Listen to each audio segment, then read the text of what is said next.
है, दोनों आपस में बातें करने लगे। देखो ऐसी बात है, बचपन में देखो क्या क्या बातें हमारी होती थी। अरे बचपन आज इतने दिन बाद आप आए, आपस में दोनों की बातें हो रही है। रुक्मणी जी से जल लेके आने को कहा, रुक्मणी जी को जल लेके आने में देर हो गई। रुक्मणी जी सेवा करने लगी।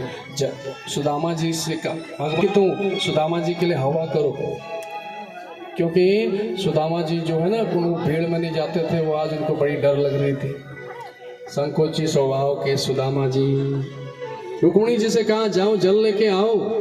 जल लेके आने में बड़ी देर हो जाती है।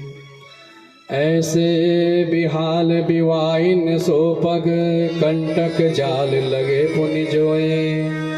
आए महा दुख पायो सखा तुम, आए इतन कित दिन कोए।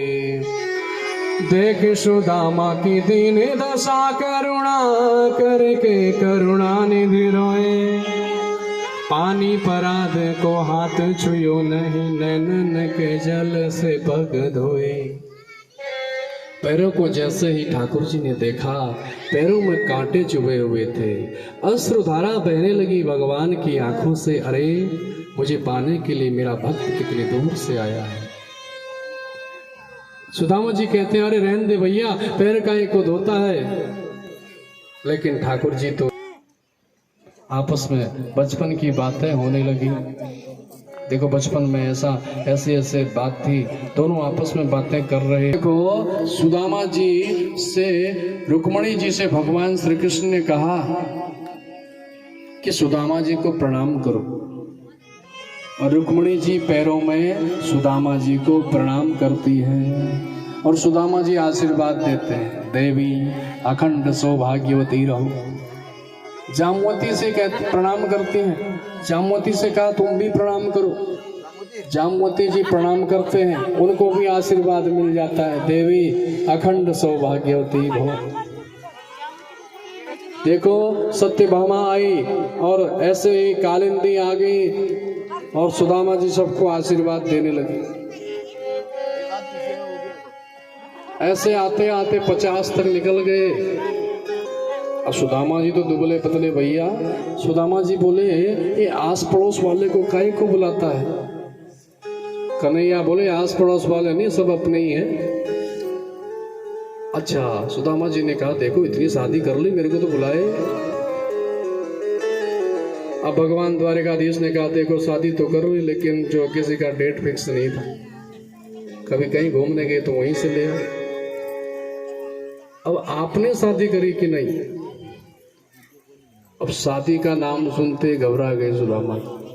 बोले भीड़ में शादी वाली बात का को पूछता भैया, कोई दूसरी बात पूछता।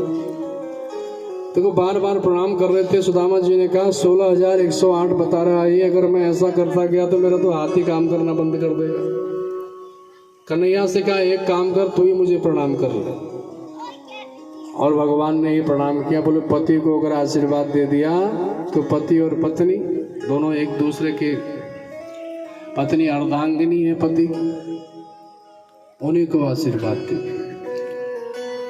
अब आपस में तो बचपन की सारी बातें याद आ जाती। एक बार ऐसा हुआ था, एक बार ये हुआ था। अब कन्हैया ने जी ने कहा ये छोड़ने वाला नहीं, ये पूछ के रहेगा। बोले तेरी भाभी ने भेजा भैया।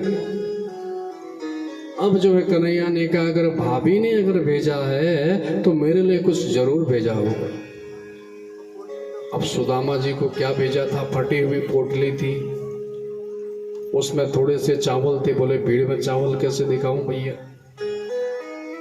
अब बार बार वो हाथ से चावल की पोटली को दबा रहे थे। तो क्या हुआ, भगवान ने सोचा कि मैं तो पैर दबा रहा हूं, लगता है तुम्हारे हाथ में ही कोई दिक्कत है, हाथ ही दबाने लगे। अब सुदामा जी ने सोचा कि ये छोड़ने वाला नहीं, अब फटी हुई पोटली में दिखाऊं कैसे भैया। अब बार बार जो है हाथ दबा रहे थे, अंदर छुपा रहे थे। तो भगवान द्वारिकाधीश ने